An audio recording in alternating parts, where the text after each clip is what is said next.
Estamos recordando los aniversarios de los sismos de 1985 y 2017 que tuvieron un gran impacto en la capital de la República, en daños muy considerables en la Ciudad de México y otras ciudades del país. Y vamos a platicar al respecto sobre este segundo aniversario con quien era entonces, hace 2 años, jefe de gobierno de la Ciudad de México. Me refiero a Miguel Ángel Mancera, actualmente coordinador del PRD en el Senado de la República. Hola Miguel Ángel, ¿cómo estás? ¿Qué tal, Pascal? Me da mucho gusto saludar a toda tu audiencia. Buenos días. Bueno, pues me imagino que para ti muchos recuerdos el día de hoy, ¿no? Sí, sin duda, pues un acontecimiento muy fuerte. En la Ciudad de México se cimbró, se, se pusieron a prueba su resiliencia y obviamente muchas de sus formas de reacción, tanto en la población misma, que mostró una solidaridad enorme, como en la posibilidad de restablecer servicios lo antes posible con un colapso pues muy importante de infraestructura en el momento mismo en que se sacudió la tierra. Recuérdanos dónde estabas a la 1:14 de la tarde de ese día. Había llegado exactamente de concluir las labores del simulacro en el C5, estaba en la oficina de la Jefatura de Gobierno a punto de tener una charla con el ingeniero Cuauhtémoc Cárdenas, y estaba en una entrevista telefónica. Estaba yo platicando eh, acerca precisamente del sismo, lo que me platicaban y lo que me entrevistaban y me decían era donde había estado, donde había pasado el sismo del 85. En el momento mismo de la pregunta sonó por unos instantes la alerta, y ahí se empezó a sacudir la tierra de manera pues terrible. Bueno, pues, ¿y cuáles fueron tus primeras decisiones, tus primeras instrucciones en ese momento, Miguel Ángel? Mira, en el momento mismo de estarle colgando era Fernanda Tapia, si no mal recuerdo, Sí, así es. salí, y cuando iba yo a cruzar la puerta, volteé porque el ingeniero Cárdenas estaba incorporando. eh, eh, digamos que salimos juntos ya de la oficina de la Jefatura de Gobierno y esperamos a la evacuación del edificio también juntos. Era impresionante cómo se movían todas las lámparas, que son lámparas muy, muy pesadas las que están allí en la jefatura. Y decidimos juntos esperar a que pasara todo el movimiento, esperar a estar ciertos de que había concluido la evacuación. Caían pedazos pues eran de mosaicos y de material de ahí del propio edificio. Crujía la tierra, había crisis nerviosas por todos los pasillos, había gritos, había gente desalojando, y lo primero que hice al salir fue tomar una motocicleta y dirigirme al helipuerto de Tlaxcuaque, en donde ya habíamos pedido uno de los cóndores para poder hacer un primer sobrevuelo, porque lo que yo recibía por radio en ese momento, digamos, pasado el sismo, el informe que tuve de C5 es que había un edificio que había colapsado, y yo les decía, corrobora bien la información, si me estás diciendo colapsado o tiene daños, porque ¿cómo que colapsó? Y yo no podía creer que se hubiera colapsado un edificio. Al subir al helicóptero, la información es que no era uno, sino que ya se tenían reportes de que eran dos, y ya en el sobrevuelo pues pude ver, era impresionante cómo se veía la nube de polvo saliendo de varios puntos de la ciudad, y dos lenguas de fuego, uno que estaba en la zona de Buenavista, en una plaza comercial, y otra que estaba más hacia la Condesa.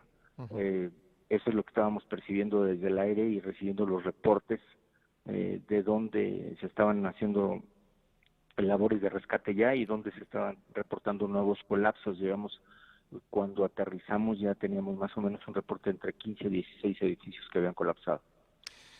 Miguel Ángel, ¿tienes la certeza de que antes, durante y después de los sismos, el gobierno que encabezaste realizó pues todo lo que pudo para prevenir, para mitigar y para reparar los daños de este sismo? Mira, yo no tengo de que estuvimos trabajando con toda intensidad. Cada año se estuvo realizando el protocolo, cada año íbamos sumando fortalezas, se iban reforzando estrategias. Incluso la última que se operó, que fue con el gobierno federal, que ya no era el plan DN3, sino era el plan MX. Este plan MX que un año antes había involucrado a lo que era el macro simulacro. Recordarás que en mi gobierno fue cuando se estableció digamos, la alarma sonora en todos los altavoces de las cámaras, porque pues antes no se utilizaba. Nos costó pues quejas de mucha gente cuando se empezaron a hacer las pruebas. La primera vez que se implementó, me acuerdo que pues no nos fue nada bien, pero pues al final del día se iban sumando fortalezas o capacidades de respuesta. Estoy convencido que los simulacros que se hicieron ayudaron a mucha gente en el momento mismo del sismo. Pude ser testigo cuando visitábamos los hospitales como personas lograron salvar la vida por los simulacros en la ruta de evacuación de los edificios, y durante el sismo pues estuvieron trabajando los servicios de emergencia a su máxima capacidad, e inmediatamente después de concluido el sismo, el trabajo que se hizo con Conagua para restablecer el agua de la Ciudad de México, que era algo terrible, que nos estamos quedando sin agua, con la fractura de varios de los acueductos, con varios de los de los tubos de gran dimensión en la zona de Xochimilco, en la zona de Tláhuac, y obviamente también restablecer la energía eléctrica, porque yo sabía que conforme a avanzar el día se iba a poner muy, muy complicado. Hicimos un trabajo de inmediato para tener fuentes de energía, para poder tener pipas, porque pues el abasto de agua no era suficiente, y la iniciativa privada también nos ayudó mucho con maquinaria de construcción, porque pues lo que era en el protocolo mismo, lo que se imponía era el rescate de víctimas que estuvieran todavía con vida, algunas personas lesionadas, es decir, búsqueda y rescate era la prioridad en ese momento. ¿Qué opinión tienes pues de la información que dio a conocer hace algunas horas la Procuraduría Capitalina, pues de cumplimentar órdenes de aprehensión en contra de dos personas que fueron parte de tu gabinete como jefe de gobierno, Edgar Tungui y Felipe de Jesús Gutiérrez? ¿Piensas que tienen un sustento legal o estamos hablando pues de algún tipo de persecución política? ¿Cómo interpretas tú estas órdenes de aprehensión? Pues mira, yo confío en el trabajo que han realizado. Yo creo que todo lo que se tenga que aclarar será en esos términos, se tendrá que aclarar. Se buscó siempre que hubiera la máxima información y la máxima capacidad de respuesta, y entonces pues sencillamente esperemos que las instituciones y las autoridades puedan cumplir con sus tareas. Bueno, y por el conocimiento que tuviste de las labores de reconstrucción, ¿cómo juzgarías pues el trabajo que ha realizado la nueva administración? Hay incluso un reconocimiento de que no se ha avanzado lo suficiente. El propio gobierno federal y el gobierno local pues así lo han reconocido. ¿Cuáles son las dificultades a las que se enfrenta una administración capitalina para pues poder enfrentar una tragedia de este tipo en el ramo o en el rubro de la reconstrucción, y cómo juzgas lo que está haciendo al respecto la actual administración? Mira, yo creo que es una tarea bien complicada, bien compleja, porque lo primero que viene después de las primeras horas y de las primeras reacciones, obviamente tiene que pasar por el rubro de la demolición, es decir, terminar de demoler una serie de edificios, en muchos de los casos de varios pisos, que tienen que ser tratados con mucho cuidado, porque si no generas un accidente mayor.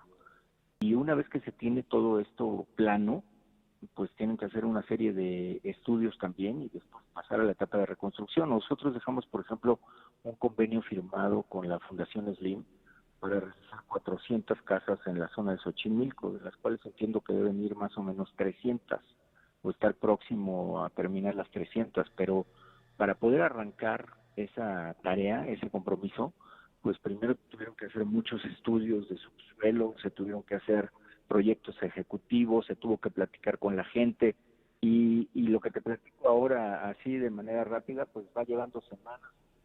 Entonces, pues la ciudad todavía tiene muchísimo hacia adelante para poder absoluta resiliencia o una resiliencia mayor a la que se tiene y que se debe tener cada año con mayor fuerza.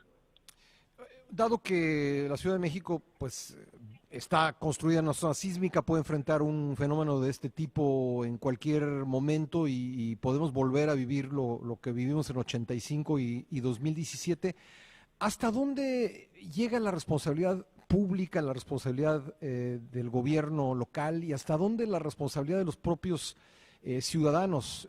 Porque pues de repente se espera que el gobierno resuelva completamente todos los problemas de particulares después de un acontecimiento así. Y te pregunto, ¿debe hacerlo o hay parte de responsabilidad privada también que debe salir en una situación de este tipo? Pues yo creo que una buena parte es también la cultura de los seguros, en los que se puede, en la población que se puede, no toda la población lo puede hacer. La otra parte sí es en la normativa. Nosotros dejamos varias normas nuevas, mucho más duras de construcción. Se ha podido establecer, por ejemplo, que edificios que terminan en esquina son edificios mucho más susceptibles de colapsar. Cuando haya una construcción de esta característica debe ser redondeada, utilizar los materiales que no choquen entre sí, que sean de mayor flexibilidad. Es decir, hay una parte que la normatividad sí ayuda mucho, hay una parte que vuelve mucho más estrictas las construcciones y mucho más resilientes, y hay otra de la población de estar atentos pues a los simulacros, de conocer las llamadas de alerta y de responder a las emergencias de la mejor manera, porque esta ciudad está, como tú lo has dicho, en una zona sísmica. Así vamos a continuar con las tareas, vamos a continuar en el día a día, pero pues debemos de estar atentos, y yo creo que la ciudad sí ha ganado. Desde mi punto de vista es una ciudad mucho más resiliente, reconocida incluso internacionalmente con estas características de lo que fue la respuesta del 85. Oye, por último, Miguel Ángel, hazme un comentario sobre pues la solidaridad que sale a flote en circunstancias así. Eh, pues por edad a mí me tocó y estoy seguro que también pues vivir la del 85 cuando la gente salió a la calle a ayudar a los demás y se repitió pues con otra generación pero con el mismo ánimo, el mismo ímpetu, la misma convicción de ayudar al prójimo. Pues es una gran fortuna tener esa participación social en momentos así, ¿no? Es una gran fortuna de la sociedad mexicana porque se vivió, yo no solo te diría la Ciudad de México, obviamente tú has dado cuenta de los demás estados donde acontecieron los sismos, pero prácticamente toda la población de todo el país siempre buscaba cómo ayudar, cómo enviar. Llegaron aquí ayudas de la Ciudad de México desde la zona norte del país, desde la zona sur del país hasta la capital misma. Llegaban las ayudas, llegaron las ayudas de toda la gente que se volcó de la propia Ciudad de México, los que utilizaban las bicicletas, los que utilizaban las motocicletas, los que caminaban, los que cocinaban, los que atendían enfermos. La verdad es que fue esa población civil fue como un ejército que hubiera estado preparado para un caso de emergencia, como estas fuerzas de reserva, como estas fuerzas de salvamento de la patria, pues así operó toda la ciudadanía en un momento de crisis brutal. Y sí, la verdad es que eso sé que está ahí, que está latente. La Ciudad de México siempre estará, y la población mexicana latente para ayudar en los casos de emergencia, se vuelca, y estoy seguro que lo haría en cualquier otro momento. Nosotros buscamos hacer de alguna manera, plantear los esquemas de organización. Ya no dio tiempo poder organizar mucho más la posible respuesta en un caso así, pero es una ayuda brutal la que se tiene con la población civil. Pues Miguel Ángel, oye, aprovechando que estás con nosotros, déjame cambiar completamente de tema, pero no puedo dejar de preguntarte por pues la responsabilidad que tuviste como procurador de la capital y la que tienes ahora como senador, coordinador de la bancada. Dame una opinión breve sobre el proyecto de ley de amnistía que ha presentado el Ejecutivo. ¿Qué te parece? Mira, yo en términos generales, yo digamos que estoy de acuerdo en que es una buena ley, la ley de amnistía. Creo que se deben de cuidar detalles muy importantes, por ejemplo, en el asunto del narcomenudeo. Hay que ir a detalle, hay que ir a fondo, hay que pulir muchas de las cosas que se están mencionando ahí, de los temas en donde debemos ser clarísimos que no se contravienen disposiciones convencionales de las que México es parte, como es la Corte Interamericana y la Comisión Interamericana de Derechos Humanos.